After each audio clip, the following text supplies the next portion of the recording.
Kali ini saya ingin memberikan komentar tentang program Cortex. Ya. Yang tidak lain adalah eh, digitalisasi soal pajak. Cortex kontennya itu sebenarnya hal-hal yang memang selama ini sudah dilakukan secara manual, gitu. Ya, itu mulai dari registrasi wajib pajak, ya, pendaftaran wajib pajak untuk mendapatkan SPWP, untuk mendapatkan status PKP dan sebagainya. Ya, itu adalah masuk di dalam satu slot Cortex. Lalu slot lain adalah yang disebut adalah layanan wajib pajak untuk macam-macam persoalan. Ya mulai dari penjeluhannya, tanya jawabnya, mulai informasi dan sebagainya ada di slot itu. Lalu ada slot mulai dari pembayaran. Kalau wajib pajak membayar pajak, ya dulu dengan manual, dengan e-billing bahkan dulu juga sudah, ya. Lalu ada SSP dan sebagainya. Ya, itu ada slot situ. Lalu melaporkan pembayaran itu dalam form SPT, ya ada SPT-nya. Sekarang bedanya semuanya adalah dilewatkan dalam program Cortex itu. Ada lalu manajemen account dari pembayar pajak. Ya, ya dulu itu sudah ada walaupun tidak ada dalam Cortex, tetapi sudah memanage akun pembayar pajak itu oleh pihak Fiskus itu sudah dilakukan. Ya, begitu pula tentang posisi sebagai siapa penanggung pajaknya. Ya, penanggung pajak itu posisi pengganti dari wajib pajak. Manakala wajib pajak tidak melakukan prestasi, yaitu pembayaran pajak. Nah, ada slot lain lagi tentang lembaga keuangan. Ya. Ini adalah slot tentang mengidentifikasi lembaga-lembaga keuangan itu yang terkena pajak. Nah, sebenarnya konten dari Cortex itu adalah itu. Sekarang yang menjadi sering kali dikomplain orang, dikeluhkan masyarakat ramai, masyarakat luas, khususnya pembayar pajak, itu adalah penggunaan aplikasi-aplikasi ini, gitu, masuk ke dalam slot-slot itu. Bagaimana mereka membuat faktur, mengalami kesulitan, mental melulu, ya kan? Memasukkan SPT juga begitu, dan sebagainya dan seterusnya. Artinya melalui Cortex yang adalah teknologi ini, jadi problemnya di teknologi, gitu. Keruwetan di teknologi. Yang nggak siap itu bukan cuma wajib pajaknya, tapi bahkan pihak Direktorat Jenderal Pajak, orang-orang pengelola Cortex itu sendiri yang nggak siap, gitu. Sehingga banyak menimbulkan keluhan karena menimbulkan kesulitan-kesulitan bagi wajib pajak, gitu. Maka kalau memang keluhan-keluhan ini masih berlanjut, saran saya adalah penggunaan program Cortex ini disuspend dulu, ditangguhkan dulu sementara, lalu secara teknis dibenahi. Nah, praktek pelaksanaan pembayaran pajak itu dilakukan manual dulu sampai sistem Cortex ini betul-betul dibenahi secara baik dan lancar melalui uji coba, melalui trial and error secara terbatas dulu, gitu. Sekarang kalau tidak, ya tadi sampai detik ini, sampai hari ini masih banyak keluhan-keluhan itu, ya. Buku Cortex, modul tentang Cortex itu kalau saya kumpulkan segini banyak, ada 1, 2, 3, 4, 5, 6, 7 buku, ya ditambah dengan panduan singkatnya, ya itu sekitar segini-segini bukunya, memang tipis, ya. Ada dengan judul panduan singkat bagi wajib pajak tentang Cortex, ya. Ada juga yang namanya panduan ringkas Cortex DJP, gitu ya. Ini oke lah, saya gabung jadi satu buku, satu modul, gitu ya. Maka Cortex itu kalau saya kelompokkan gitu, ya, saya kategorikan ke dalam beberapa pos, ya, 7 buku.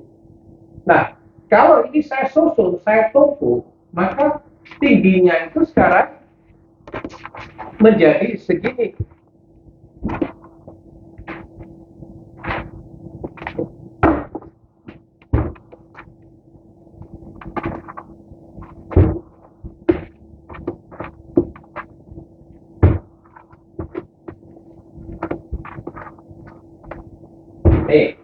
Jadi segini. Kalau saya tambah dengan panduan praktisnya menjadi segini.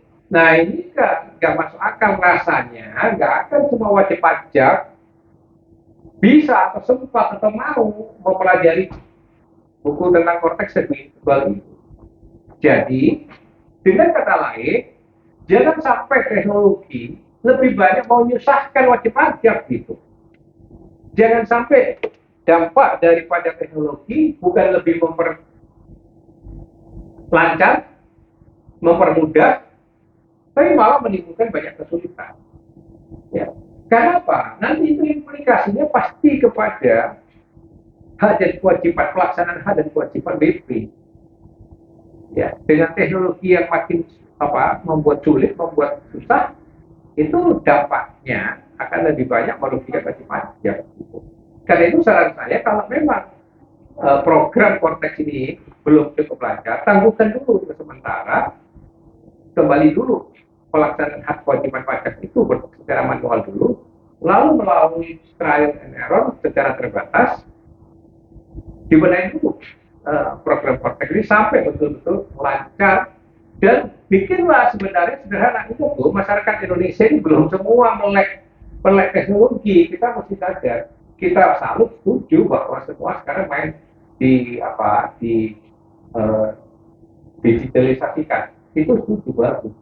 Tapi jangan lupa, belum semua masyarakat dalam hal ini juga belum semua wajib pajak melek teknologi. Masih banyak yang gaptek, bukan? Itu pesan yang pertama. Belum lagi kritik netizen itu membandingkan biaya Korteks yang 1,2 triliun lebih itu dibandingkan dengan aplikasi atau program DeepSeek-nya China, ya itu jauh sekali. Harga dari DeepSeek itu, AI-nya China itu katanya hanya tidak sampai 100 miliar gitu. Bayangkan. Nah itu mestinya, ini harusnya nih kalau mau fair juga, dan ini saya kira Presiden Prabowo kan pasti maunya bersih kan pemerintahannya, ini harus diaudit gitu, BPKP harus melakukan audit terhadap biayanya Korteks ini, dan harus dipertanyakan mengapa memilih Korteks dengan biaya 1,2 triliun ya dibandingkan dengan DeepSeek yang katanya nggak sampai 100 miliar gitu. Jadi lebih dari 12 kali DeepSeek daripada AI DeepSeek itu daripada Korteks. Itu catatan saya yang kedua. Ya. Nah yang ketiga, ketika Korteks itu dijalankan, jangan lupa wajib pajak juga harus ada. Karena sesuai dengan statement dari Dewan Ekonomi Nasional, sebagaimana yang ditegaskan oleh Pak Luhut dan timnya di sana, bahwa ini akan terhubung dengan e-government gitu. Sehingga ketika di sini misalnya data ini justru ada salah data di dalam Korteks, tapi itu sudah dicatat sebagai kesalahan BP yang bisa ditekan di mana-mana, kata Pak Luhut itu. Artinya ini orang nggak bisa aplikasi visa, nggak bisa buat paspor untuk luar negeri, ya nggak bisa apalagi memperpanjang izin usahanya, ya, dan lain sebagainya. Gitu. Padahal pertanyaannya, apakah benar identifikasi kesalahan di dalam Korteks itu betul-betul merupakan kesalahan BP? Belum tentu. Gitu. Karena itu kan teknologi, hanya main sistem aja, main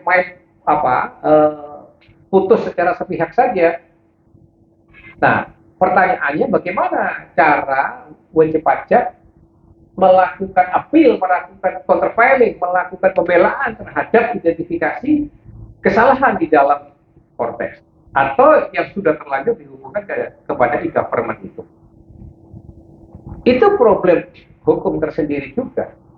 Ya, sehingga apapun yang dipakai, teknologi, lalu di-linkage ke program e-government-nya pemerintah, dan sebagainya, itu tetap tidak terlepas dari legal problem. Ya, dari aspek hukum. Dari pelaksanaan hak dan kewajiban wajib pajak. Sehingga pesan dasarnya adalah kembali kepada wajib pajak. Yuk, melek pajak, yuk melek teknologi, khususnya di bidang perpajakan dan pemerintahan, dan melek hukum untuk melakukan pembelaan diri. Itu pesan saya terkait konteks dan salam merah putih.